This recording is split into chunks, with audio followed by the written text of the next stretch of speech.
এই কোরআন কার কথা? কালামুল্লাহ। কোরআন মানে হচ্ছে কালামুল্লাহ, আল্লাহর কথা। তাহলে এই কোরআনের কথা আমি যখন বলবো তাহলে আমার মন মতো হবে? কথা বলেন, হবে? এই কোরআনের কথা বক্তার মন মতো হবে? এই কোরআনের কথা কোন ব্যক্তির মন মতো হবে? এই কোরআনের কথা কোন নেতার মন মতো হবে? এই কোরআনের কথা কোন সভাপতির মন মতো হবে? এই কোরআনের কথা কোন এমপি মন্ত্রীর মন মতো হবে? এই কোরআনের কথা কোন প্রধানমন্ত্রী প্রেসিডেন্টের মন মতো হবে না। এই কোরআনের কথা কোরআনে যেভাবে আছে সেইভাবে হবে। কথা বলুন ঠিক কিনা? কোরআনে যেভাবে আছে সেইভাবে বলতে হবে। যারা কোরআনের কথা গোপন করে তারা হচ্ছে জালিম। তারা কি? কোরআনের ইলম যারা অর্জন করে যারা গোপন করে তারা হচ্ছে জালিম। আর সেই জালিম ছোটখাটো জালিম না, ওই জালিম হচ্ছে সবচেয়ে বড় জালিম। ওই জালিম সবচাইতে। আল্লাহ রাব্বুল আলামিন বলেন, وَمَنْ أَظْلَمُ مِمَّنْ كَتَمَ شَهَادَةً عِنْدَهُ مِنَ اللَّهِ। আল্লাহ রাব্বুল আলামিন সূরা বাকারার মধ্যে জানিয়ে দিলেন, যেই ব্যক্তি আল্লাহর কোরআনের আয়াতের অর্থ বিকৃতি করে, গোপন করে, সে মনে করে আমি সঠিক কথা বললে আমার চাকরি চলে যাবে, সঠিক কথা বললে আমার পদ চলে যাবে, সঠিক কথা বললে ইমামতি চলে যাবে, সঠিক কথা বললে আমার দাওয়াত কমে যাবে, সঠিক কথা বললে আমাকে নির্যাতনের শিকার হতে হবে, জেল জুলুমের শিকার হতে হবে। দুনিয়াবী স্বার্থের কারণে আল্লাহর কোরআনের সঠিক কথা যারা গোপন করে, আল্লাহ বলছেন ওই ব্যক্তি আজলামু হলো এই জালেম। হলো জালেম শব্দটা যখন এটাকে সুপারলেটিভ ডিগ্রি করা হয়, ইসমে তাবজিলে নিয়ে যাওয়া হয়, মানে সবচাইতে বড় জালেম যাকে বোঝানো হয় তাকে বলা হয় আজলামু। কি বলা হয়? আজলামু, সবচেয়ে বড় জালেম। তাহলে আমরা কি সেই জালেম হতে চাই? জালেম হতে চাই? আমার বন্ধুগণ, এই জন্য কোরআনে আল্লাহ রাব্বুল আলামিন যেভাবে যে কথা বলেছেন সেই কথাটা সেইভাবে বলার দায়িত্ব হচ্ছে আলেমদের। কথা বলুন ঠিক কিনা? দোয়া করেন যেন সেই মেজাজে সেইভাবে আমি কথাগুলো বলতে পারি। আল্লাহ তাআলা আমাকে তৌফিক দান করুক, বলেন আমিন। এই কোরআন নাজিলের উদ্দেশ্য হচ্ছে মানুষ। কোরআন নাজিলের উদ্দেশ্য কি? মানুষ। লিন নাস। কোরআন নাজিলের উদ্দেশ্য হচ্ছে মানুষ। এখন এই পৃথিবীতে মানুষ বিশ্বাস এবং অবিশ্বাসের ভিত্তিতে মানুষ দুই প্রকার। এক হচ্ছে নাস্তিক, আর এক হচ্ছে আস্তিক। যারা বিশ্বাস করে তারা আস্তিক, যারা বিশ্বাস করে না তারা নাস্তিক।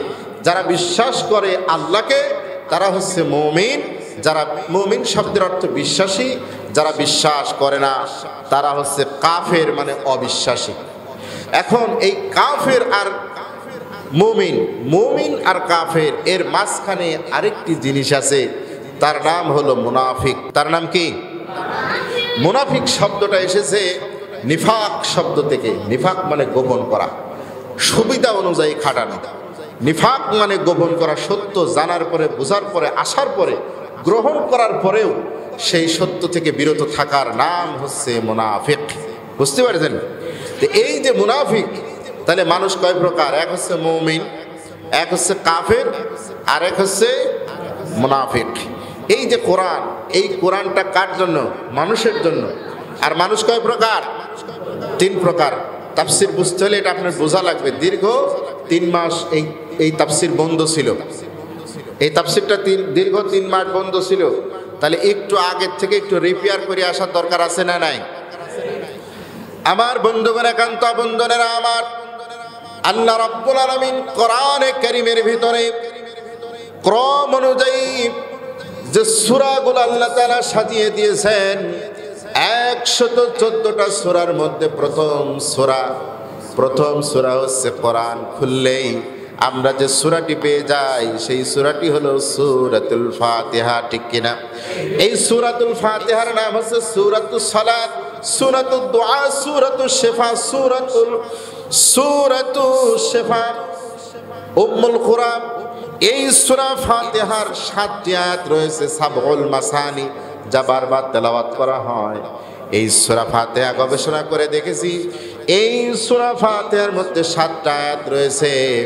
এই 7টা আয়াতের মধ্যে 3.5টা আয়াত আল্লাহর সম্পর্কে, আর 3.5টা আয়াত বান্দার সম্পর্কে। জোরে বলেন সুবহানাল্লাহ। মাঝখানের আয়াতটা ইয়াকা না'বুদু ওয়া ইয়াকা নাস্তাঈন, আল্লাহ আপনার ইবাদত করি, আর ওয়া ইয়াকা নাস্তাঈন মানে আপনার কাছে সাহায্য চাই।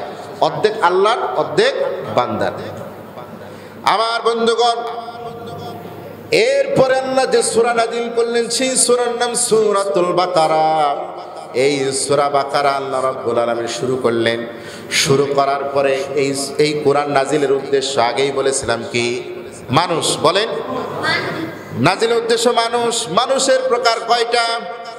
3টা। আল্লাহ রাব্বুল আলামিন সূরা বাকারার 1 থেকে নিয়ে 5টা আয়াতে কারিমা নাজিল করলেন। এই 5টা আয়াতে কারিমা নাজিল করে দিয়ে আল্লাহ রাব্বুল আলামিন মুমিনদের পরিচয় তুলে ধরেছেন। জোরে বলেন সুবহানাল্লাহ। মুমিনদের আরো পরিচয় আছে, আরো গুণ আছে, আরো বৈশিষ্ট্য আছে। তবে প্রাথমিকভাবে যে বৈশিষ্ট্যগুলো দেখলে পরে, যে বৈশিষ্ট্যগুলো মানুষের মাঝে থাকলে পরে তাকে মুমিন বলা যায়, এমন 5টা বৈশিষ্ট্যের কথা আল্লাহ রাব্বুল আলামিন সূরা বাকারার প্রথম 5 আয়াতের মধ্যে বলে দিয়েছেন। সুবহানাল্লাহ। এরপরে মুমিন চলে গেল, মুমিনের বৈশিষ্ট্য। এরপরে আল্লাহ রাব্বুল আলামিন মাত্র 2টা আয়াত নাজিল করলেন। আর এই 2টা আয়াত নাজিল করে দিয়ে 6 এবং 7 2টা আয়াত নাজিল করে আল্লাহ রাব্বুল আলামিন কাফেরদের পরিচয় দিলেন। কাদের পরিচয়? মনে রাখেন কিন্তু, কাফেরদের আয়াত কয়টা? 2টা আয়াত নাজিল করে আল্লাহ রাব্বুল আলামিন কাফেরদের পরিচয় দিলেন। এরপরে আল্লাহ রাব্বুল আলামিন যাদের পরিচয় দিচ্ছেন, একদিকে মুমিন আর একদিকে কাফের। মুমিনদের পরিচয়ের আয়াত 5টা, কাফেরদের পরিচয়ের আয়াত 2টা। কাফের সে চেনা সহজ, কোরআন মানে না যারা কাফের তারা। কথা বলেন ঠিক কিনা? আমার বন্ধুগণ, এর মাঝখানে যারা আসলো তারা হলো মুনাফিক। আল্লাহ রাব্বুল আলামিন এরপরে ওই 6 এবং 7 2টা আয়াত কাফেরদের দেওয়ার পরে 8 নম্বর আয়াত থেকে আল্লাহ তাআলা শুরু করে দিলেন 20 নম্বর আয়াত পর্যন্ত 13টা আয়াত আল্লাহ নাজিল করলেন মুনাফিকদের পরিচয় সম্পর্কে। কয়টা? জোরে বলেন কয়টা? তাহলে সবচাইতে বেশি আয়াত কাদের জন্য? মুনাফিকদের জন্য। তার মানে মুনাফিক চেনা কঠিন। মুনাফিক চেনা আমার আপনার সঙ্গে চলাফেরা করবে, আমার আপনার সঙ্গে নামাজ পড়বে, আমার আপনার সঙ্গে গল্প করবে, কিন্তু অন্তরে তার মুনাফিকি, এটা আমরা বুঝতে পারবো না। ঠিক কিনা? ওই মুনাফিক ইসলামের দুশমন, ওই মুনাফিক কোরআনের দুশমন, ওই মুনাফিক ইসলামী আন্দোলনের দুশমন, ওই মুনাফিক জাহান্নামের সর্বনিম্ন স্তরে যাবে। কথা বলেন ঠিক কিনা? আমার বন্ধুগণ, আজকে আমার যে আয়াতে কারিমা পড়েছে, এই আয়াতে কারিমা মুনাফিকদের বৈশিষ্ট্য। কার বৈশিষ্ট্য বলেন? মুনাফিকদের বৈশিষ্ট্য। এখন যেহেতু মুনাফিকদের বৈশিষ্ট্য পড়লো, আমি বিভিন্ন মসজিদে তাফসির করার কারণে সূরা বাকারার প্রথম থেকে আজকে যেখানে আসছে এগুলো আমার তাফসির করা হয়ে গেছে। এগুলো আমি কিছু ঘাটাঘাটি করেছি। সম্মানিত বন্ধুগণ, তার সার নির্যাস আপনাদেরকে বললাম। তাহলে মুনাফিক চেনা কি কঠিন? এই জন্য আল্লাহ চেনা কঠিন, তবে যারা কোরআন পড়বে তাদের জন্য কঠিন হবে না। ঠিক কিনা?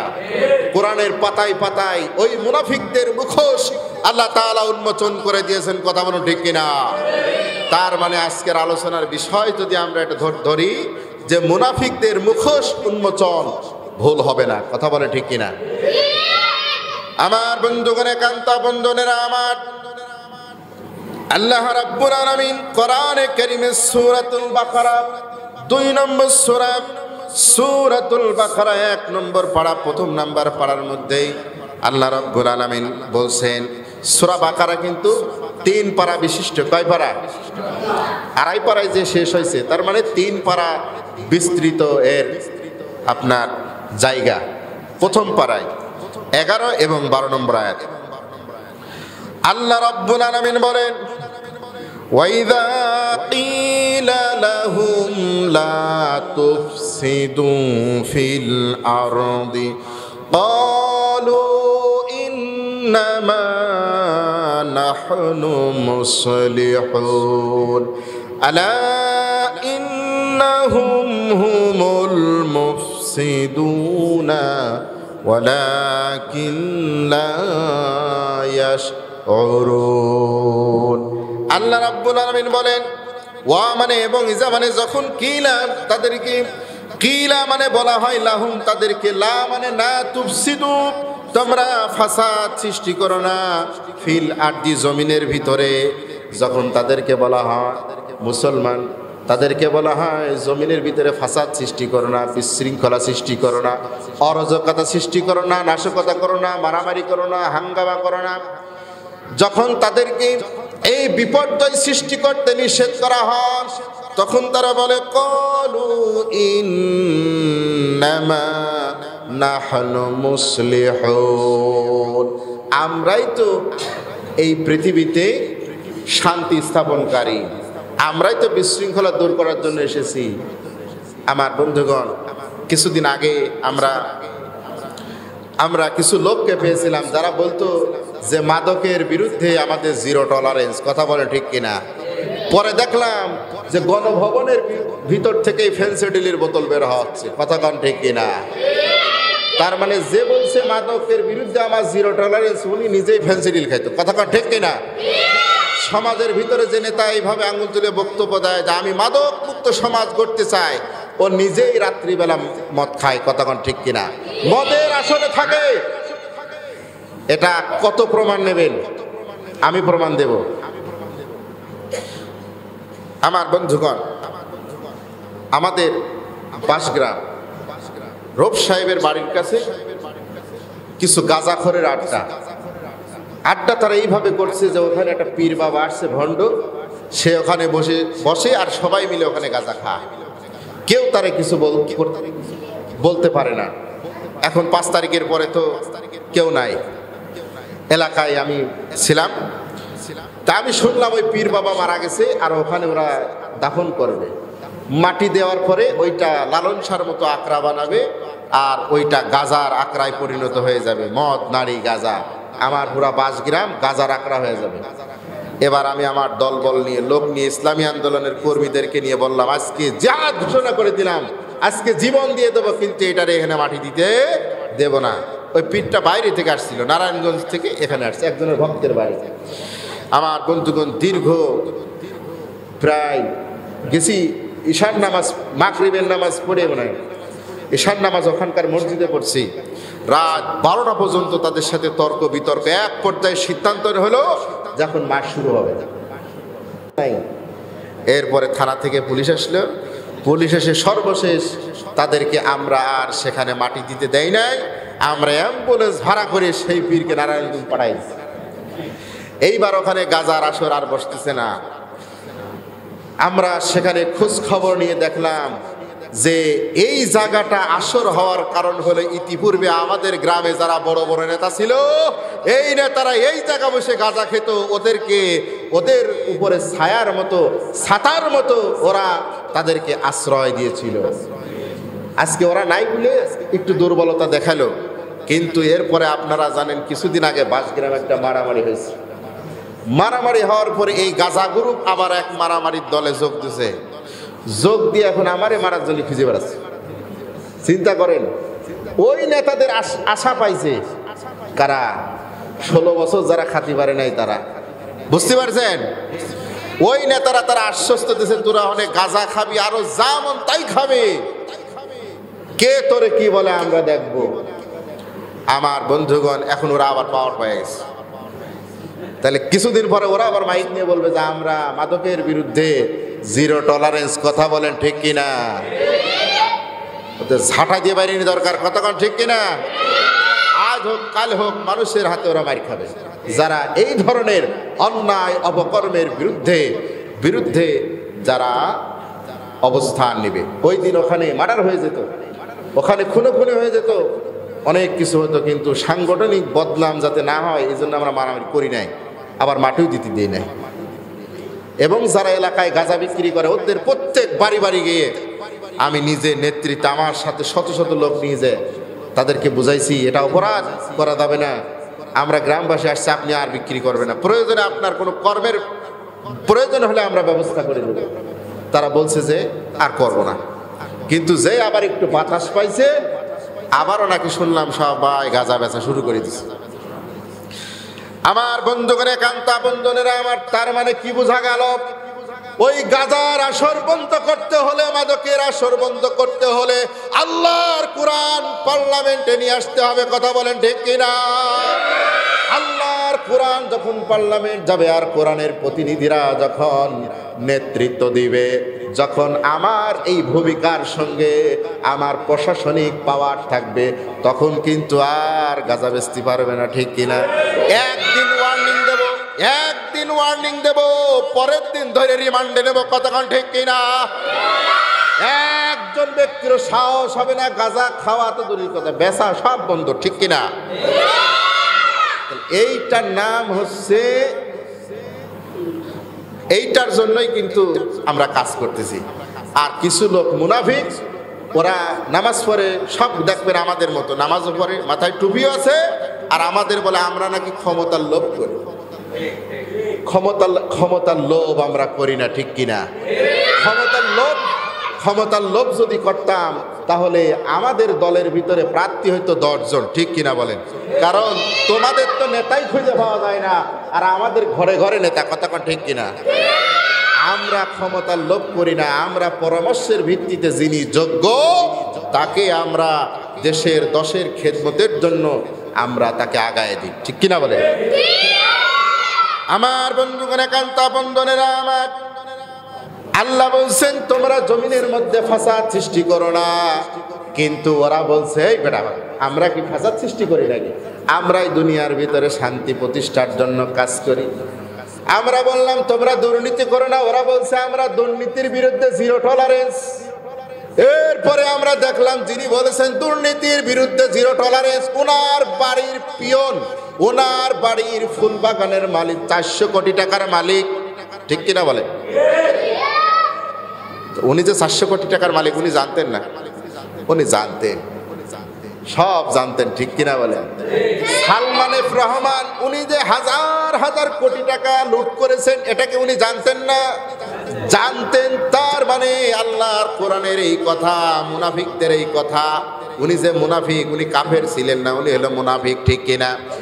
কাফের হলে একবারে কোরআন অস্বীকার করতেন, কিন্তু মুনাফিক হলো ওই ব্যক্তি, মুনাফিক হওয়ার কারণে বলতো যে আমি প্রতিদিন কোরআন পড়ি, প্রতিদিন তাহাজ্জুদ পড়ে আবার ফজরের সময় ফজরের নামাজ পড়ার জন্য নামাজ খুঁজে পাওয়া যেত না। কতক্ষণ ঠিক কিনা?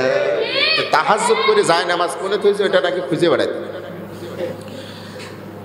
আমার বন্ধুগণে, কান্তা বন্ধনেরা আমার, তাদেরকে যখন বলেছি তোমরা দুর্নীতি করো না, ওরা বলছে আমরা দুর্নীতির বিরুদ্ধে, দুর্নীতিকে না বলুন। আমার আল্লাহ রাব্বুল আলামিন তাদের মুখোশ উন্মোচন করে দিয়ে বললেন তোমরা ওদের বিশ্বাস করবা না। আলা ইন্নাহুম হুমুল মুফসিদুনা ওয়ালাকিন লা ইয়াশউরুন। ওরাই হচ্ছে ফাসাদ সৃষ্টিকারী, ওরাই দুর্নীতিবাজ, ওরাই মাদক সেবনকারী, ওরাই মাদকের ডিলার। কতক্ষণ ঠিক কিনা? ওই কক্সবাজার একজন এমপি ছিলেন, নাম তার আব্দুর রহমান বদি। এই আব্দুর রহমান বদি আমার বন্ধুগণ যখন প্রধানমন্ত্রী ঘোষণা করলো যে আমরা মাদকের বিরুদ্ধে জিরো টলারেন্স, এদেশের যোগ্য চৌকস যারা পুলিশ অফিসার ছিলেন তারা যখন মাদকের বিরুদ্ধে তালিকা করলেন, কারা কারা মাদক ব্যবসা করে, কারা মাদক পাচার করে, কারা মাদক সেবন করে, এই তালিকা যখন করলেন, সবার আগে যার নাম এসে গেল তিনি একজন সংসদ সদস্য, কক্সবাজারের সংসদ, নাম তার আব্দুর রহমান বদি, নৌকার এমপি। কতক্ষণ ঠিক কিনা? আমার বন্ধুগণ, তার নাম লিস্টে সবার আগে, কিন্তু তাকে গ্রেপ্তারও করা হয় নাই, শাস্তিও দেওয়া হয় নাই, রিমান্ডেও নেওয়া হয় নাই। যখন দেখা গেল মানুষ সবাই জেনে গেছে তথ্য প্রমাণ সহ, তখন তাকে নৌকা না দিয়ে তার স্ত্রীকে দেওয়া হয়েছে। নৌকা তার ঘরেই আছে, ঘরের থেকে নামানো হয় নাই। তার মানে তারা মুখে যে কথা বলেছে, অন্তরে সেই কথা, অন্তর দিয়ে সে কথা বলে নাই। তার মানে এটা মুনাফিকের বৈশিষ্ট্য। কথা বলেন ঠিক কিনা? আমার বন্ধুগণ, ওরা এই পৃথিবীতে ফাসাদ সৃষ্টি করেছে, এই পৃথিবীতে ওরাই দুর্নীতি করেছে। আল্লাহ বলছেন মুনাফিকরা, মুনাফিকদের যখন তাদের অপকর্ম থেকে বিরত হওয়ার কথা বলবা, তখন বলবে আমরা তো অপকর্মের পক্ষে না, আমরা অপকর্ম দূর করার পক্ষে। আল্লাহ বলছেন না না, ওই মুনাফিকরাই আসল অপকর্মকারী। ঠিক কিনা? আমরা বলেছি ও নৌকার লোক যারা আছো, তোমরা শোনো, আল্লাহর কোরআনের বিপক্ষে যেও না, আলেমদের বিপক্ষে যেও না। ওরা তখন ওদের দলও একদল হুজুর খাড়া করলো, খাড়া করে ওই হুজুরদের কিছু হাদিয়া তহবা দিল, ওই হুজুররা জয় বাংলা স্লোগান দিল। আর ওই হুজুররা যখন খাড়া হয়ে গেল, তখন বলল দেখো আমরাও হুজুরকে ভালোবাসি। ঠিক না? ওরা মারতেছে তো দুই একজন হুজুরকে, কিন্তু ওরা লালন পালন করতেছে হাজার হাজার হুজুরকে। কতক্ষণ ঠিক কিনা? আমার বন্ধুগণ, যখন আমরা বললাম তোমরা কোরআনের বিরোধিতা করো না, কোরআন সম্পর্কে তোমরা এত খারাপ কথা বলো, কোরআনের বিরোধিতা করো, তখন ওরা বলছে না না, কোরআনের বিরোধিতা আমরা করি না, আমরা আওয়ামী লীগ কোরআনকে বেশি ভালোবাসি। আমার বন্ধুগণ, এই গত রমজানে 2024 সালের রমজানে এই কুমারখালী খুকসার যত হাফেজি মাদ্রাসা আছে, সমস্ত হাফেজি মাদ্রাসার একটা কম্পিটিশন হয়। এই কম্পিটিশনে আমি বিচারক হিসাবে ছিলাম। প্রথম জিনিসটা বুঝতে পারি নাই, প্রথম মনে করেছি সুফি ফারুক আমার গ্রামের এলাকার মানুষ, সে তার পক্ষ থেকে যখন প্রস্তাব আসলো যে এটা করে দাও, ওরা তো কেউ পারে না, ওরা জানে না, ওরা গান বাজনা ভালোই পারে, কিন্তু কোরআনের এই কার্যক্রম সম্পর্কে কোনো ধারণা নাই। আমার বন্ধুগণ, এবার কুমারখালী খুকসায় আমার যত বন্ধু সার্কেল আছে, সব বন্ধু সার্কেলকে কাজে লাগাই দিলাম। সব হাফেজি মাদ্রাসাকে খণ্ডে খণ্ডে ভাগ করে তাদেরকে প্রতিযোগিতা নিলাম। প্রতিযোগিতা বাছাই করে করে এক পর্যায়ে যখন আমাদের গ্র্যান্ড ফাইনাল হলো, পুরস্কার দেবে প্রথম হাফেজকে 10,000, তারপরে 7,000, তারপরে 3,000, এমন করে পুরস্কার দিল। আমাদেরকেও ক্রেস্ট পুরস্কার দিল। আমরা বিচারক ছিলাম, আমি ছিলাম, আমাদের পান্টির কুরাইশ ভাই ছিল জসিম ভাই ছিল, এরকম আরো খুকসার কয়েকজন ভাই ছিল আমার যারা বন্ধু। আমার বন্ধুগণ, বিশাল আয়োজন, কিন্তু পরবর্তীতে প্রধান অতিথির বক্তব্য যখন এসে গেল, সুফি ফারুক তথ্য প্রযুক্তিবিদ, এই শয়তান যখন কথা বলতেছে আমার ভাইরা, তখন সে বলতেছে এই প্রোগ্রাম করার আমার উদ্দেশ্য হলো মানুষ মনে করে আওয়ামী লীগ কোরআনের বিপক্ষে, আর আমি যেন প্রচার করতে পারি, দেখাতে পারি যে আমরা কোরআনের পক্ষে। ওরে শয়তান, বুঝতে পারছেন? ওরা কোরআনের পক্ষে, কোরআনের পক্ষেতে কোরআনের ভিতরে আল্লাহ পাক 114 বার বিসমিল্লাহ উল্লেখ করেছেন। সূরা তাওবাতে আল্লাহ বিসমিল্লাহ দেন নাই, কিন্তু আরেক সূরা সূরাতুন নামলের ভিতরে আল্লাহ পাক বিসমিল্লাহ 2 বার দিয়ে 114 বার যে আল্লাহ বিসমিল্লাহ দিলেন। কোরআনের ভিতরে কোরআন পড়ার আগে বিসমিল্লাহ। ইসলামের আল্লাহ নবী বলেছেন সমস্ত কাজ করার আগে তোমরা বিসমিল্লাহ বলো। বিসমিল্লাহ বললে আল্লাহ বরকত দেন, আল্লাহ কাজটাকে সহজ করে দেন। আর ওই বিসমিল্লাহ যখন সংসদে, বিসমিল্লাহ যখন সংবিধানে ছিল, কেন সংসদে আইন পাশ করে বিসমিল্লাহ তুলে দিতে হয়েছিল? কথা বলেন ঠিক কিনা? আমার বন্ধুগণ, এইরকম ভাবে যেখানেই তারা কোরআনের আয়াত পেয়েছে সেই কোরআনের আয়াতটা তারা তুলে দিয়েছে। ঢাকা বিশ্ববিদ্যালয়ের মনোগ্রাম, যেই লোগোর মধ্যে লেখা ছিল ইকরা বিসমি রাব্বিকাল্লাযী খালাক, এটা কোরআনের প্রথম আয়াতে কারিমা। এই আয়াতে কারিমা লেখা ছিল, ইসলামী বিশ্ববিদ্যালয়ে লেখা আছে ইন্না দীনা ইনদাল্লাহিল ইসলাম, আল্লাহর কোরআনের আয়াত লেখা ছিল এমনটি ইকরা বিসমি রাব্বিকাল্লাযী খালাক। এই আয়াতটা লেখা ছিল ঢাকা বিশ্ববিদ্যালয়ের মনোগ্রামে। ওই শয়তানরা, ওই কোরআন বিরোধীরা, ওরা ওইটা মনোগ্রাম থেকে বাদ দিয়ে দিয়েছে, ওরা বাদ দিয়ে দিয়েছে। সলিমুল্লাহ মুসলিম হল, ঢাকা বিশ্ববিদ্যালয়ের মধ্যে একটা হল, তার নাম সলিমুল্লাহ মুসলিম হল। হলের নাম ছিল সলিমুল্লাহ মুসলিম হল। এই সলিমুল্লাহ একজন নবাব ছিলেন, জমিদার ছিলেন। ঢাকা বিশ্ববিদ্যালয়ের অধিকাংশ জমি তিনি দান করেছেন, তার নামে ওই হলটা। আর সলিমুল্লাহ মুসলিম হল এটা ছিল নাম, কিন্তু ওরা মুসলিম শব্দ কেটে দিয়ে নাম বানিয়েছিল সলিমুল্লাহ হল। আমার বন্ধুগণ, এরপরে ঢাকা একটা কলেজ আছে, নাম হলো কাজী নজরুল ইসলাম কলেজ। আচ্ছা, এই ইসলাম কি ইসলাম না এমনি নামের ইসলাম? ওরা বলছে ইসলাম আছে যেখানে হাত দিতে হবে সেখানে হাত দিছে, কতক্ষণ ঠিক কিনা? কিন্তু ওরা জানে না আল্লাহর দ্বীনের বিরুদ্ধে যে যখন যেখানে হাত দিয়েছে আল্লাহ তাদেরকে ধ্বংস করে দিয়েছে, কতক্ষণ ঠিক কিনা? আপনারা কষ্ট পাচ্ছেন, রাগ করতেছেন? আমার বন্ধুগণ, তারা সেই কলেজের নাম লিখে দিল কাজী নজরুল কলেজ। নজরুল কলেজ ইসলাম কাটিয়ে দিয়েছে। আজ থেকে ৩৫ বছর আগে ঢাকার একটা নামকরা বিশ্ববিদ্যালয়, ঢাকা বিশ্ববিদ্যালয়ের সাথে যে টক্কর দেয় যে বিশ্ববিদ্যালয়ের নাম তার জাহাঙ্গীরনগর বিশ্ববিদ্যালয়। এই জাহাঙ্গীরনগর বিশ্ববিদ্যালয়ে ৩৫ বছর ইসলামী আন্দোলনের যারা কর্মী, ছাত্র শিবির যারা করেন, সব বিশ্ববিদ্যালয়ে ওপেন ছিল, ঢাকা বিশ্ববিদ্যালয়ে ওপেন ছিল, কিন্তু কিছু সময়ের জন্য গোপন ছিল। কিন্তু টানা ৩৫ বছর একটা বিশ্ববিদ্যালয়ে এত পরিমাণ নাস্তিক, এত পরিমাণ আল্লাহদ্রোহী, কোরআনের দ্রোহীরা বসবাস করত ওখানে, এত পরিমাণ কুকুর শিয়াল সেখানে বসবাস করত, যার কারণে ৩৫ বছর পর্যন্ত এই ইসলামী আন্দোলনের কর্মীরা যারা বিশ্ববিদ্যালয়ের হলের মধ্যে কোরআন শরীফ যাদের পড়ার কথা ছিল পড়তো, এই ছাত্ররা কিন্তু কোনোদিন ওপেন হতে পারে নাই। এর নাম হচ্ছে জাহাঙ্গীরনগর বিশ্ববিদ্যালয়। পরবর্তীতে দেখা গেল ৩৫ বছর আগের যে ভলিউম, সেই ভলিউমে লেখা আছে জাহাঙ্গীরনগর মুসলিম বিশ্ববিদ্যালয়। চিৎকার দিয়ে বলেন আল্লাহু আকবার। এই বাংলাদেশের, এই ভারত উপমহাদেশে যত বিখ্যাত জিনিস আছে সব কিছু বিখ্যাত আর ঐতিহাসিক জিনিসগুলো মুসলমানদের, ইসলামের কথা বলুন ঠিক কিনা?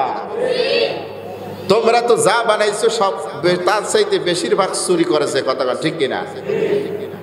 চুরি করেছে, লুটপাট করেছে। আমার বন্ধুগণ, একান্ত বন্ধুরা আমার, এই জন্য যখন তাদেরকে বলবেন তোমরা কোরআনের পক্ষে আসো, ওরা বলবে আমরা তো কোরআনের পক্ষে। যখন বলবে অপকর্ম করো না, ওরা বলবে আমরা অপকর্ম তো করি না, আমরা অপকর্ম দূর করার জন্য আমরা কাজ করি।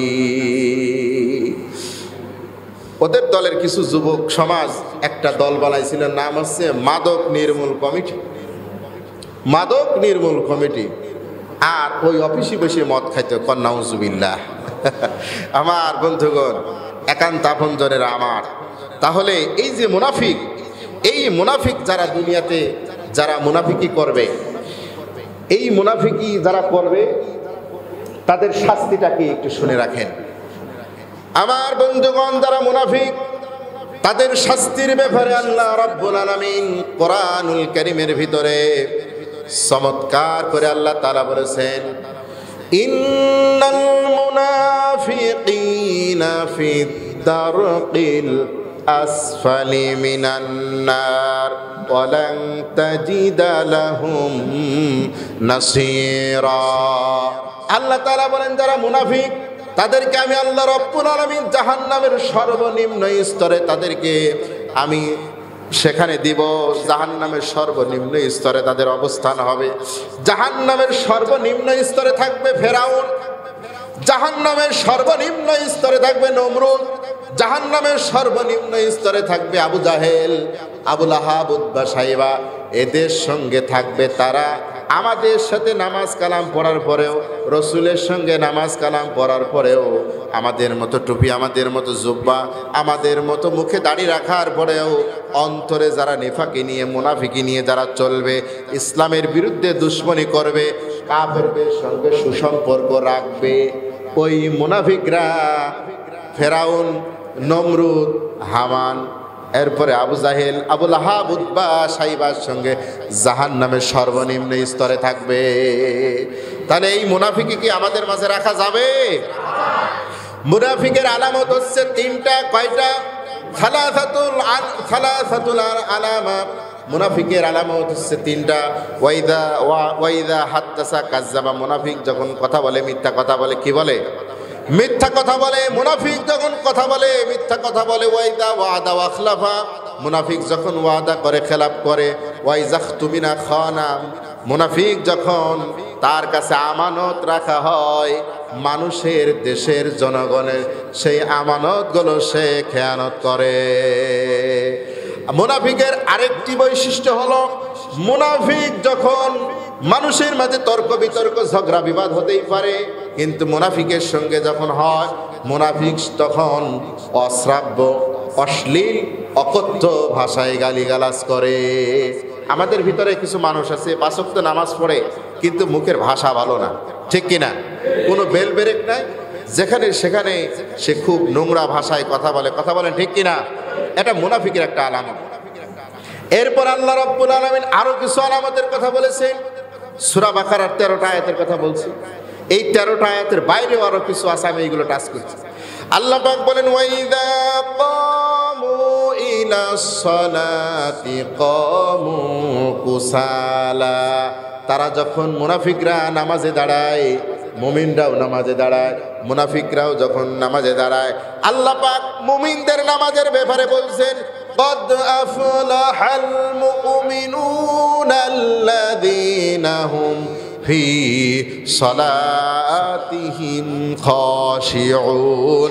চিৎকার দিয়ে বলেন আল্লাহু আকবার। আমার বন্ধুগণ, যখন মুমিনেরা নামাজ পড়ে তখন তারা অত্যন্ত নম্র আর ভদ্রভাবে নামাজ পড়ে, নম্রতার সাথে, বিনয়ের সাথে নামাজ পড়ে। মুমিনরা নামাজ পড়ে বিনয়ের সাথে। আর আল্লাহ বলেন, ওয়াইদা কামু ইলা সালাতি কামু কুসালা। যখন মুনাফিক নামাজ পড়ে অত্যন্ত আলসেমির সাথে নামাজ পড়ে। সে নামাজে দাঁড়ায়, আলসেমি করে, আলসেমির সাথে নামাজ পড়ে। ওয়ালা ইয়াযকুরুনাল্লাহা ইল্লা কলিলা। তারা খুব কমই আল্লাহর নাম জপে, আল্লাহর স্মরণে তারা ধাবিত হয় না। কে বলছেন? আমার বন্ধুগণ, একান্ত বন্ধুরা আমার, এরপরে আল্লাহ রাব্বুল আলামিন বলেন, ওই মুনাফিকরা কিছু সময় মুমিনদের সাথে সম্পর্ক রাখে, কিছু সময় কাফেরদের সঙ্গে সম্পর্ক রাখে। যখন কাফেরদেরকে সাথে সম্পর্ক দুই দলের সঙ্গে রাখে, দুই দলের সঙ্গে সম্পর্ক রাখে, রাখার পরে যখন দেখে মুসলমান এবং কাফেরের মধ্যে কাফেররা আংশিক বিজয় অর্জন করে, কাফেরদের বিজয় হচ্ছে আংশিক, ঠিক কিনা? কাফেরদের বিজয় পরিপূর্ণ না, মুসলমানদের বিজয় হচ্ছে পরিপূর্ণ, ঠিক কিনা? বিজয় মুসলমানদের জন্য, মুসলমানদের জন্য বিজয়, কাফেরদের জন্য কোনো বিজয় নেই, ওটা আংশিক। আল্লাহ বলেন, ওয়ালা তাহিনু ওয়ালা তাহজানু ওয়া আনতুমুল আ'লাউনা ইন কুনতুম মুমিনিন।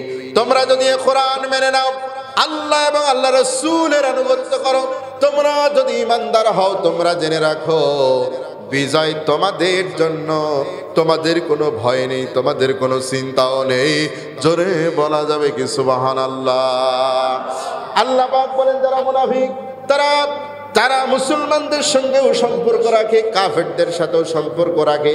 কাফেররা যখন আংশিক বিজয় অর্জন করে তখন তারা ফট করে দল চেঞ্জ করে কাফেরদের সঙ্গে যোগ দেয় আর বলে আমরা তো তোমাদের সাথেই ছিলাম, তোমাদেরকে আমরা সহযোগিতা করেছি, এই কথা বলে। এরপর আল্লাহ পাক বলেন যদি মুসলমানদের বিজয় হয়ে যায় তখন বলে আমরা তো তোমাদের সাথেই ছিলাম, আমরা তোমাদের সাথেই ছিলাম। দুই দলে যেই দল যেতে ওই দলই তার, ওই দলই যেদিকে বৃষ্টি সেদিকে ছাতা। এর নাম সুবিধাবাদ জিন্দাবাদ, কথা বলেন ঠিক কিনা? এই সুবিধাবাদ জিন্দাবাদ হচ্ছে মুনাফিক, কথা বলেন ঠিক কিনা? আল্লাহ রাব্বুল আলামিন বলেন আফাতুমিনুনা বিবাদিল কিতাবি ওয়া তাকফুরুনা বিবাদ। কোরআনের কিছু অংশ মানবা, কিছু অংশ মানবা না। কোরআনে নামাজের আয়াতটা মানবে, কোরআনে হজের আয়াতটা মানবে, জিকিরের আয়াতটা মানবে, বিবাহ শাদীর আয়াতটা মানবে। কিন্তু আল্লাহ কোরআনে বলেছেন তুমিনুনা বিল্লাহি ওয়া রাসূলিহি ওয়া তুজাহিদুনা ফি সাবিলিল্লাহি বিআমওয়ালিকুম ওয়া আনফুসিকুম। আল্লাহ পাক বলেছেন তোমার জান আর মাল দিয়ে আল্লাহর রাস্তায় জিহাদ করো, সংগ্রাম করো, লড়াই করো। এ কথা কে বলেছেন? আল্লাহ রাব্বুল। এই যে আব্দুল্লাহ ইবনে উবাই ইবনে সুলুল সাইয়্যিদুল মুনাফিকিন, মুনাফিকদের সর্দার, এই সাইয়্যিদুল মুনাফিকিন আব্দুল্লাহ ইবনে উবাই আমার নবীজি যেখানে নামাজ পড়তেন ঠিক সেই নবীজির পিছন বরাবর দাঁড়ায়া 5 ওয়াক্ত নামাজ জামাতের সঙ্গে পড়তেন। নবীজির যত বড় পাগড়ি ছিল তারও তত বড় পাগড়ি। আমার নবী যে সুন্নাতগুলো পালন করতেন সেই সুন্নাতগুলো হুবহু পালন করতেন। আমার বন্ধুগণ, আল্লাহর নবী একবার বললেন আল্লাহর কাছে সবচেয়ে প্রিয় নাম হলো আব্দুল্লাহ আর আব্দুর রহমান। এবার ওই কথা শোনার সঙ্গে সঙ্গে আব্দুল্লাহ ইবনে উবাই ইবনে সুলুল দৌড় দিয়ে বাড়িতে চলে গেলেন। বাড়ি যাওয়ার পরে নিজের ছেলের নাম পরিবর্তন করে দিয়ে বললেন আজ থেকে তোমার নাম হলো আব্দুল্লাহ। জোরে বলেন সুবহানাল্লাহ। এত সুন্নাত পালন করত, কিন্তু সেই আব্দুল্লাহ ইবনে উবাই জিহাদের ময়দান থেকে সৈন্য নিয়ে পলায়ন করেছিল। জিহাদ তার কাছে ভালো লাগে নাই, লড়াই সংগ্রাম তার কাছে ভালো লাগে নাই। লড়াইয়ের ময়দানে রক্ত পিচ্ছিলে পথ, এই পথে সামনে এগিয়ে যাওয়া তার কাছে ভালো লাগে নাই, কথা বলেন ঠিক কিনা? আমার বন্ধুগণ, একান্ত আপনজনেরা আমার, এই জন্য আল্লাহ পাক বলছেন তুই শুধু মুনাফিক না, তুই হচ্ছে সাইয়্যিদুল মুনাফিকিন। মানে মুনাফিক এই পৃথিবীতে কিয়ামত পর্যন্ত যত আসবে তুই হচ্ছে সবচাইতে বড় মুনাফিক, ঠিক কিনা? আল্লাহর নবীর এত কাছে থাকার পরেও যদি মুনাফিকি থাকে তাহলে বুঝতে হবে ও সবচেয়ে বড় মুনাফিক, ঠিক কিনা? আমার বন্ধুগণ, একান্ত বন্ধনেরা আমার, ওই মুনাফিকরা কেন, কি কারণে, কোন উদ্দেশ্যে কাফেরদের সাথে সম্পর্ক রাখে এ কথা আল্লাহ রাব্বুল আলামিন কোরআনে বলেছেন। আল্লাহ পাক মুনাফিকদের নামে কোরআনে একটা সূরা নাজিল করে দিয়েছেন, সেই সূরার নাম সূরাতুল মুনাফিকুন। ওই মুনাফিকুন, ওই সূরার মধ্যে আল্লাহ তাআলা বলেন ফাইন্নাল ইজ্জাতা লিল্লাহি ওয়ালির রাসূলি ওয়াল মুমিনিন। আল্লাহ পাক রব্বুল আলামিন কুরআনুল কারীমের মধ্যে জানিয়ে দিচ্ছেন। আমার বন্ধুগণ, একান্ত আপনজনেরা আমার খেয়াল করেন, মুনাফিকরা কাফেরদের সাথে সম্পর্ক রাখার উদ্দেশ্য হলো কাফেররা যাতে তাদের ইজ্জত করে, সম্মান করে, ভালোবাসে, তাদের কিছু পদমর্যাদা দেয়, কিছু হাদিয়া দেয়, তাদেরকে সম্মান করে। এই জন্য তারা কাফেরদের সাথেও কি করে, লিয়াজও করে। আমার বন্ধুগণ, আল্লামা দিলওয়ার হোসেন সাইদি মরহুম রাহিমাহুল্লাহ, তাকে বলা হয়েছিল হুজুর আপনি ইসলামী আন্দোলন ছেড়ে দিবেন, শুধুমাত্র এতটুকু যদি করতে পারেন আপনি যা চাইবেন আপনাকে তাই দেওয়া হবে। নারী, গাড়ি, এমপি, মন্ত্রিত্ব যা কিছু চাবেন আপনি কোটি কোটি টাকা চাইলেও আপনাকে দেওয়া হবে। এবং আপনি যে জেলখানায় আছেন আপনি স্বীকার করার সঙ্গে সঙ্গে আপনি মুক্ত বিহঙ্গের মতো উঠতে পারবেন, আপনি মুক্তি পেয়ে যাবেন। সুবহানাল্লাহ। এই কথা বলেছিল আমার বন্ধুগণ। কিন্তু আল্লামা দিলওয়ার হোসেন সাইদি বললেন যে না, এই পৃথিবীর সব কিছু যদি আমাকে দিয়ে দেওয়া হয় এরপরেও আমি ইসলামী আন্দোলন ছাড়তে পারবো না। কিন্তু আমরা দেখেছি যে ওই ওই কাফেরদের সঙ্গে ওই মুনাফিকদের সঙ্গেও কিছু দাড়িওয়ালা টুপিওয়ালা লোক ছিল, কথা কোন ঠিক কিনা? আমার বন্ধুগণ, সেই দাড়িওয়ালা টুপিওয়ালা আমরা তার ভিতরে দেখেছি, সাইয়্যিদুল মুনাফিকিন আব্দুল্লাহ ইবনে উবাই ইবনে সুলুলের মতো একজন, তার নাম হচ্ছে মিসবাহুর রহমান। এই মিসবাহুর রহমান ইসলামী ঐক্যের চেয়ারম্যান। এই লোকটা ইসলামী ঐক্য নষ্ট করা চেয়ারম্যান, কথা কোন ঠিক কিনা? নাম দিয়েছে ইসলামী ঐক্যের চেয়ারম্যান, বলে ইসলামী ঐক্য নষ্ট করা চেয়ারম্যান। আমার এক এক সময় এক এক ইসলামী দলের বিরুদ্ধে কথা বলে। এই লোকটা যখন ওই কাফেরদের সাপোর্ট করেছে, তখন তার জন্য একটা আসন ছেড়ে দিয়েছে, সে এমপি হয়ে গেছে। তাকে ইসলামিক ফাউন্ডেশনের বড় বড় জায়গায় তাকে পদ দিয়ে দিয়েছে, বেতন চলছে। সোয়ালাকিয়ায় তাকে ইমামের খতিব বানায় দেওয়া হয়েছে। আমার বন্ধুগণ, আরেকজন আলেম এই বাংলাদেশে স্বাধীনতার আগে থেকেই যে আলেমের সুনাম এই বাংলাদেশে রয়েছে, তার নাম হচ্ছে আপনার গোপালগঞ্জের শরীয়তপুরি, কি শরীয়তপুরি যেন নাম। এই যে কিছুদিন আগে বাইতুল মুকাররমের এক খতিব যে পালাইছিল, এই বাইতুল মুকাররমের খতিবের যিনি বাবা ছিলেন, এই বাইতুল মুকাররমের খতিবের যিনি বাবা ছিলেন, তিনি বাংলাদেশের একজন বিখ্যাত আলেম ছিলেন। কিন্তু তার ছেলে যিনি বাইতুল মুকাররমের খতিব, যিনি মসজিদ থেকে 5 তারিখের পরে পালায় চলে গেছিলেন। বাংলাদেশের কোনো মসজিদ থেকে ইমাম সাহেব পালাই নাই, ঠিক না? কিন্তু ওই খতিব পালাইছে, কারণ উনি হচ্ছে ওই কাফেরদের অনুসারী ছিলেন।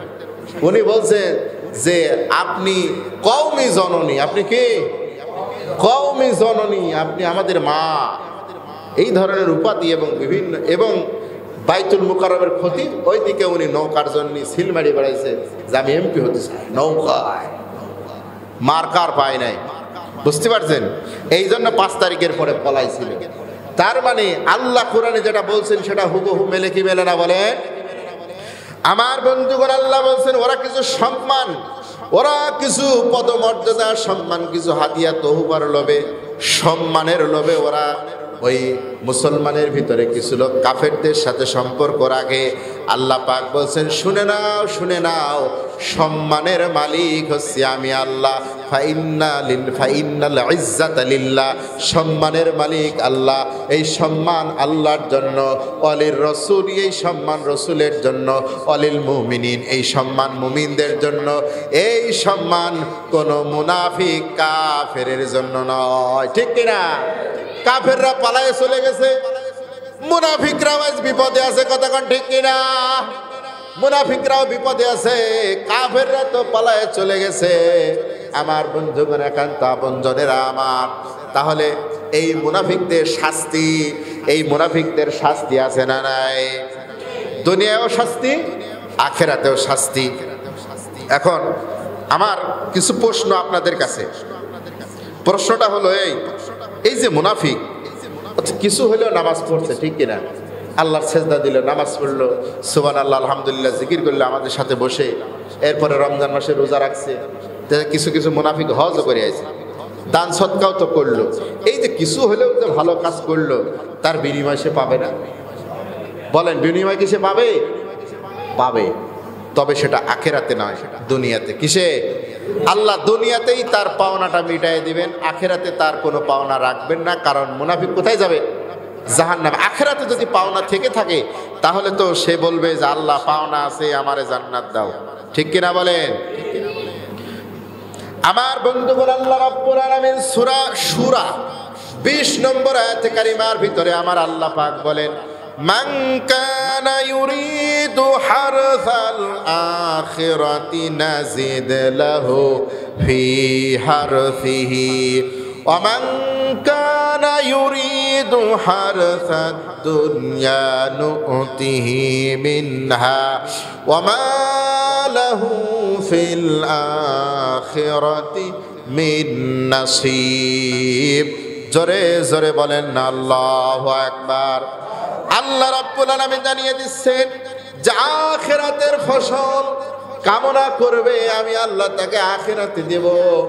আর যারা দুনিয়াতে কামনা করে আমি দুনিয়ায় তাদের দিব, তাদের আখিরাতে কোনো অংশ থাকবে না। এবার বলেন আব্দুল্লাহ ইবনে উবাই ইবনে সুলুল, এই ব্যক্তি বিশ্ব নবীর পিছনে নামাজ পড়েছেন, রোজা রেখেছেন, নবীজির কিছু সুন্নাত পালন করেছেন, তাহলে তার তো কিছু পুরস্কারের দরকার আছে না নাই?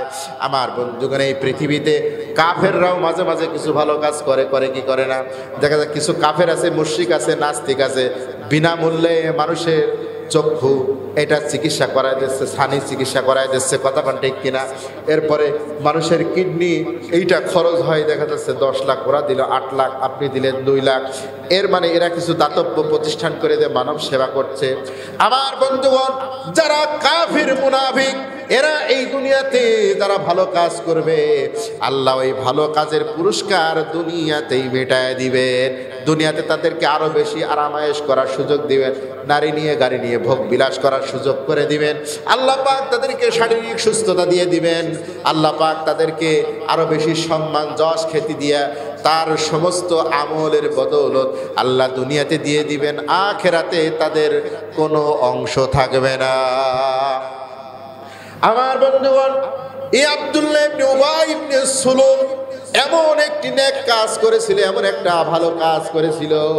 এই আব্দুল্লাহ ইবনে উবাই ইবনে সুলুল জাহান্নামে তো যাবেই, মুনাফিকরা জাহান্নামে যাবে, আর তাদের সর্দার আব্দুল্লাহ ইবনে উবাই ইবনে সুলুল। কিন্তু আব্দুল্লাহ ইবনে উবাই ইবনে সুলুলের জীবনে এমন একটি ভালো কাজ ছিল, যেই ভালো কাজ তার মৃত্যুর পরে আল্লাহর নবী চিন্তায় পড়ে গেলেন। ঘটনাটা আপনাদের শোনা দরকার আছে না নাই? আমার বন্ধুগণ, এই আব্দুল্লাহ ইবনে উবাই ইবনে সুলুল যখন মৃত্যুবরণ করলেন, আল্লাহ নবীর কাছে সংবাদ আসলো। আসার পরে আমার বন্ধুগণ, হযরত ওমর রাদিয়াল্লাহু তাআলা আনহু বিশ্বনবীর জামা টেনে ধরলেন যে, ইয়া রাসূলুল্লাহ, ইয়া হাবিবাল্লাহ, আপনি এই মুনাফিকের জানাজায় যাবেন না। এই আপনাকে অনেক কষ্ট দিয়েছে, ইসলামের ক্ষতি করেছে, কোরআনের ক্ষতি করেছে, জিহাদের ময়দান থেকে লোক ভাগিয়ে নিয়ে চলে এসেছে। ইয়া রাসূলুল্লাহ, আপনি তার জানাজায় যাবেন না। আমার আল্লাহ রাব্বুল আলামিন কোরআনে আয়াত নাজিল করে জানায়া দিলেন, বিশ্ব নবীকে জানায়া দিলেন, হযরতে ওমরের পক্ষে আল্লাহ কোরআনের আয়াত নাজিল করলেন। জোরে বলেন সুবহানাল্লাহ। আল্লাহ পাক বিশ্ব নবী জনাবে মুহাম্মদুর রাসূলুল্লাহ সাল্লাল্লাহু আলাইহি সাল্লামকে যে কথা বলেছিলেন, আগে আমরা ঘটনাটা শুনে আসি। আমার বন্ধুগণ, এই আব্দুল্লাহ ইবনে উবাই ইবনে সুলুল উহুদের ময়দানে মুসলমানদের সৈন্যের সংখ্যা ছিল 1000, কয় হাজার? 1000 সৈন্যের সংখ্যা ছিল। কিন্তু আব্দুল্লাহ ইবনে উবাই ইবনে সুলুল সেখান থেকে 300 সৈন্য নিয়ে সে ভেগে চলে এসেছিল। তার কাছে জিহাদ পছন্দ হতো না। উহুদের যুদ্ধটা হচ্ছে মুসলমানদের দ্বিতীয় যুদ্ধ। প্রথম যুদ্ধের নাম কি? বদরের যুদ্ধ। এই বদরের যুদ্ধে আব্দুল্লাহ ইবনে উবাই ইবনে সুলুল বদরের যুদ্ধে তিনি জিহাদ করেছেন নবীদের সঙ্গে। বদরের যুদ্ধ, এই যুদ্ধে বিজয় হয়েছিলেন কারা? মুসলমান ছিলেন যারা। কথা বলেন ঠিক কিনা? মুসলমানরা বিজয় লাভ করলেন। আমার ভাইরা, মুসলমানরা বদরের যুদ্ধে বিজয় লাভ করলেন। বদরের যুদ্ধে যখন মুসলমানেরা বিজয় লাভ করলেন, আমার বন্ধুগণ, কাফেরদের মধ্যে 70 জন লোক মারা গেল, আর কাফেরদের মধ্যে 70 জন বন্দী হলো। এই যারা বন্দী হয়েছেন তাদেরকে গাছের সঙ্গে বেঁধে রাখা হয়েছে। শীতের রাত, শীত পড়তেছে। আল্লাহ নবী এবার ভিজিটিং এ বের হলেন, ভিজিট করতেছেন যে দেখি তো মক্কার মানুষ যেহেতু এরা কেউ আমার, সবাই আমার আপনজন, আমার গ্রামের মানুষ, আমার এলাকার মানুষ, দেখি তো দেখি কারা কারা ধরা পড়েছে। আল্লাহ নবী যখন সিরিয়ালে দেখতেছেন, দেখতে দেখতে আল্লাহ নবী একটা গাছের কাছে যে থমকে গেলেন, সেই গাছের খেজুর গাছের সঙ্গে বাঁধা ছিল তিনি আর কেউ নয়, তিনি হচ্ছেন এই পৃথিবীর মধ্যে সর্বশ্রেষ্ঠ কোরআনের তাফসীর কারক আব্দুল্লাহ ইবনে আব্বাস রাদিয়াল্লাহু তাআলা আনহুর বাবা হযরতে আব্বাস, বিশ্ব নবীর আপন চাচা। গাছের সঙ্গে বাঁধা আছে, প্রচন্ড শীতের রাতে খালি গায়ে বাঁধা রয়েছে। আল্লাহ নবী যখন তার সেই মায়াবী আল্লাহ নবীর মনটা ছিল অনেক নরম। নবীজি যখন ওই আব্বাসের চেহারার দিকে তাকিয়েছেন, আল্লাহ নবী বলেন, চাচা হলো বাবার মতো, চাচা হলো বাবার মতো। চাচারা যখন থাকবে না, বাবা যখন থাকবে না, চাচাদের সঙ্গে ভালো কাজ, চাচাদের সঙ্গে ভালো ব্যবহারের কথা বলেছেন কে? আল্লাহ। আল্লাহ আল্লাহ নবী বলে দিয়েছেন যে তোমার চাচাদের সঙ্গে ভালো ব্যবহার করো, যদি বাবা না থাকে। এমনিতেও ভালো ব্যবহার করো, কিন্তু বাবা না থাকলে আরো বেশি করে করো। আমার বন্ধুগণ, চাচা হলো বাবার মতো। আর হযরত আব্বাস রাদিয়াল্লাহু তাআলা আনহু, তার চেহারাটা এত সুন্দর ছিল, খুব সুন্দর ছিল তার চেহারাটা। হযরত আব্বাস ফর্সা মানুষ, আরবের এই ফর্সা মানুষকে যখন গাছের সঙ্গে খালি গায়ে বাঁধা হয়েছে, খেজুর পাতা রশি দিয়ে বাঁধা হয়েছে, যেখানে বাঁধা হয়েছে সেখানে রক্ত জমে লাল হয়ে গেছে। হযরতে আব্বাস তিনি তিনি তিনি ওই শীতের মধ্যে তিনি কাঁপছেন। আমার বন্ধুগণ, রাসূলুল্লাহ সাল্লাল্লাহু আলাইহি সাল্লাম ওই চেহারাটা দেখে মায়ায় পড়ে গেলেন।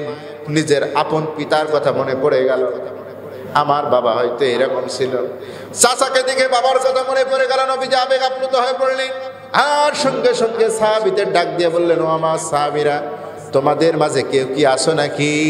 আজকে আমার চাচার জন্য, এই বন্দি কয়েদের জন্য, এই হাজতবাসীর জন্য আজকে এক টুকরা জামার ব্যবস্থা করে দিতে পারবে? কেউ কি আসো? আমার বন্ধুগণ, হযরত আব্বাস ভালো স্বাস্থ্য, সুঠাম দেহ অধিকারী মানুষ ছিলেন। সবার জামা তো সবার গায়ে লাগে না, লাগে? সবার জামা সবার গায়ে লাগে না। ওই জায়গায় আব্দুল্লাহ ইবনে উবাই ইবনে সুলুল, তিনিও ভালো স্বাস্থ্যবান মানুষ ছিলেন, দেহধারী মানুষ ছিলেন। তিনি স্বতঃস্ফূর্তভাবে নিজের থেকে, নিজের মন থেকে তিনি একটা নিজের জামা বিশ্ব নবীর চাচার জন্য নবীজির হাতে উপহার দিয়ে দিলেন। তাহলে একটা তো ভালো কাজ করেছিলেন, ঠিক কিনা? আমার বন্ধুগণ, এই আব্দুল্লাহ ইবনে উবাই ইবনে সুলুল যেই দিন মারা গেল, মারা যাওয়ার পরে তার ছেলে এসে বলছি, ইয়া রাসূলুল্লাহ, ইয়া হাবিবাল্লাহ, আমার আব্বা জান মারা গেছেন, আমি চাই আপনি আমার আব্বার জানাজায় যাবেন, জানাজার নামাজ পড়াবেন, আর আপনার গায়ের একটা জুব্বা আমার বাবাকে দান করবেন। আল্লাহ নবী সেই দিন আব্দুল্লাহ ইবনে উবাইকে নিজের জামা এই জন্যই উপহার দিয়েছিলেন, যেন আল্লাহ নবী যেহেতু ওই আব্দুল্লাহ ইবনে উবাইয়ের কাছে এই জুব্বাটা ঋণী ছিলেন, ঠিক কিনা? যদি আব্দুল্লাহ ইবনে উবাই ইবনে সুলুল আখিরাতে যদি বলে, ও নবী মুহাম্মদ সাল্লাল্লাহু আলাইহি ওয়াসাল্লাম, ওই বদরের প্রান্তরে আপনার চাচাকে একটা জুব্বা আমি উপহার দিয়েছিলাম, তার বিনিময়ে আজকে আমাকে ক্ষমা করা হোক, আমাকে জান্নাতে দেওয়া হোক। আল্লাহ নবী বললেন, তার যেন আখিরাতে কোনো অংশ না থাকে, আখিরাতে তার কাছে যেন আমি ঋণগ্রস্ত না হয়ে থাকি। এটা কিন্তু হাদিসের কথা। হাদিসের ভিতরে আল্লাহ নবী বলছেন যে এই জন্য আমি তাকে আমার নিজের জামাটা তাকে উপহার দিয়ে দিয়েছিলাম। তাহলে আল্লাহর কোরআনের আয়াতের সঙ্গে মিলান এই হাদিস। আল্লাহর কোরআন বলছে, যারা দুনিয়া চায় আল্লাহ দুনিয়াতে দিয়ে দিবেন, আখিরাতে তাদের কোনো অংশ থাকবে না। আর যারা আখিরাত চায় তারা দুনিয়াও পাবে, আখিরাতেও পাবে। কতক্ষণ ঠিক কিনা? আমার বন্ধুগণ, এই জন্য আমরা দোয়া পড়ি, কোরআনের আয়াতের অংশ বিশেষ আমরা দোয়া করি, রব্বানা আতিনা ফিদ দুনিয়া হাসানা ওয়া ফিল আখিরাতি হাসানা ওয়া কিনা আযাবান নার। আয় আল্লাহ, আমাকে হাসানা দান করুন দুনিয়া এবং আখিরাতে, আর জাহান্নামের আগুন থেকে আমাদেরকে রক্ষা করুন, আমাদের জন্য জাহান্নামের আগুনকে হারাম করে দিন। জোরে বলেন সুবহানাল্লাহ। আমার বন্ধুগণ, একান্ত আপনজনেরা আমার, এরপরে মুনাফিক যখন মারা গেল, মুনাফিকের সর্দার আল্লাহ পাক বললেন, ইস্তাগফির লাহুম আও লা তাস্তাগফির লাহুম ইন তাস্তাগফির লাহুম ৭০ মাররাতান ফালাই ইয়াগফিরাল্লাহু লাহুম যালিকা বিআন্নাহুম কাফারু বিল্লাহি ওয়া রাসূলিহি আল্লাহু লা ইয়াহদিল কওমাল ফাসিকিন। আল্লাহ পাক বিশ্ব নবীকে জানায় দিলেন, বিশ্ব নবী যখন জানাজার উদ্দেশ্যে রওনা হয়েছেন, জানাজায় গেলেন, আল্লাহ নবী বললেন, হে নবী, আপনি যদি তার জন্য ক্ষমা প্রার্থনা করেন আর না করেন, করেন আর না করেন, উভয়ই সমান।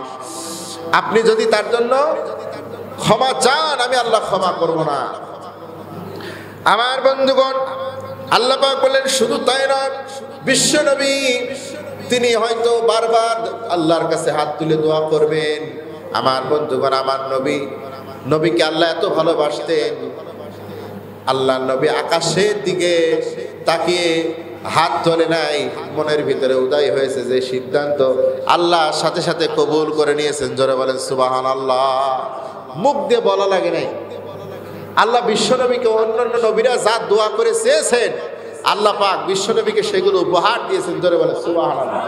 সেই নবী হাত তুলে দোয়া করে, আল্লাহ পাক বলেন, নবী আপনি দোয়া করেন একবার, দুইবার, তিনবার, 10 বার, 50 বার, 70 বার যদি দোয়া করেন, তার থেকে বেশিও যদি দোয়া করেন, 70 মাররা, 70 বার পর্যন্ত যদি দোয়া করেন, আমি আল্লাহ রব্বুল আলামিন আপনার ওই দোয়া কবুল করব না।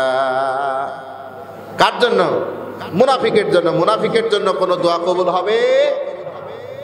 শুধু তাই নয়, আমার বন্ধুগণ, আমার আল্লাহ রব্বুল আলামিন আরো কঠোর হয়ে বললেন, নবী হে, মুনাফিকের জন্য দোয়া তো করাই যাবে না। এরপরে আল্লাহ নবীকে আল্লাহ তাআলা বললেন, ওয়ালা তুসাল্লি আলা আহাদিম মিনহুম মাতা আবাদান ওয়া লাম তাকুম আলা কবরি। আল্লাহ নবীকে আল্লাহ রাব্বুল আলামিন জানায় দিলেন, ভবিষ্যতে যদি কোনো মুনাফিক মারা যায়, এই মুনাফিকের জানাজায় তো আপনি এসেছেন, দোয়া করলেন, আমি আল্লাহ কবুল করলাম না, করব না। ভবিষ্যতে যদি কোনো মুনাফিক মারা যায়, সেই মুনাফিকের জানাজায়ও আপনি আসবেন না, তার কবরের পাশেও দাঁড়াবেন না। ঘোষণা কার? মুনাফিক চিনে রাখতে হবে। মুনাফিকগুলো মরলে তাদের জন্য কোনো দোয়া নাই। কথা বলেন ঠিক কিনা?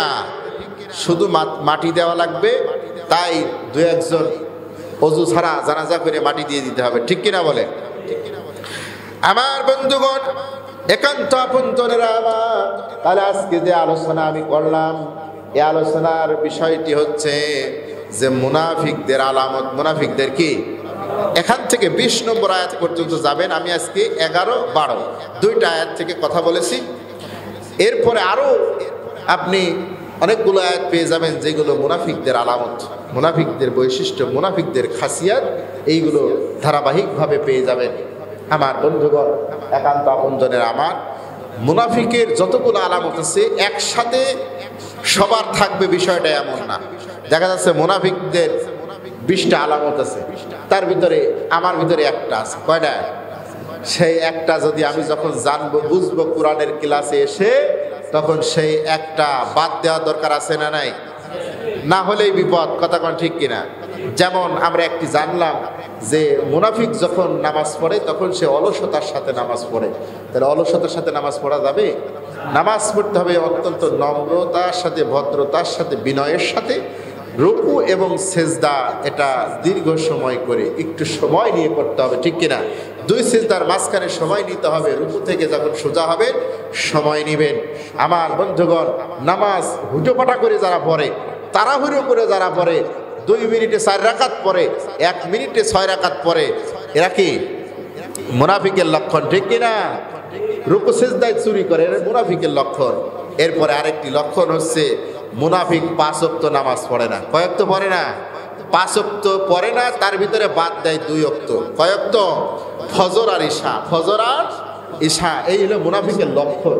তা আমার আপনার ভিতরে যদি এই লক্ষণ থাকে যে 5 ওয়াক্ত নামাজে 4 ওয়াক্ত পড়তেছি, 1 ওয়াক্ত বাদ যাচ্ছে, ফজর বাদ চলে যাচ্ছে অথবা ঈশা বাদ চলে যাচ্ছে, বুঝতে হবে মুনাফিকের একটা লক্ষণ আমার ভিতরে চলে আসছে। ঠিক কিনা বলেন? ওই নামাজটা কাজা করা যাবে না।